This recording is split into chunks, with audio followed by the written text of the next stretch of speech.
Music, news, sport. Every day for you on the web. LecoChannel.it. The Blue Light Blue Radio.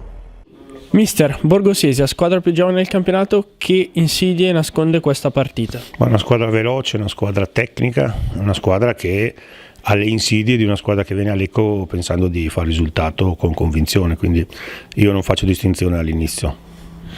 Perez in questa settimana ha avuto qualche problemino al ginocchio, è un giocatore recuperato, sarà un giocatore convocato o preferirai magari aspettare Mantova? No, è convocato, sarà a disposizione, poi il fatto che inizi o meno lo decido in base a come vedo anche gli altri, però c'è.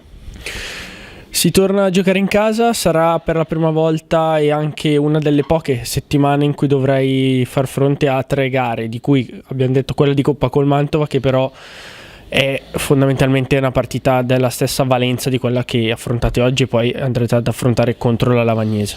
Sì, ma non calcolo adesso, vedo come va questa partita e poi decido se e come utilizzare gli altri, quindi facciamo una partita alla volta, pensiamo solo al Borgosesia e poi da domani sera penseremo al Mantova.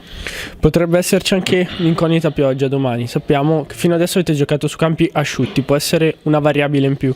Sicuramente, poi il nostro è sintetico per fortuna, quindi se piove o no la palla dovrebbe correre lo stesso, questa è una garanzia per noi.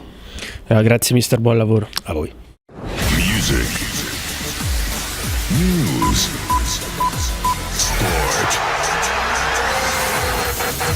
Every day for you on the web. LecoChannel.it. The Blue Light Blue Radio.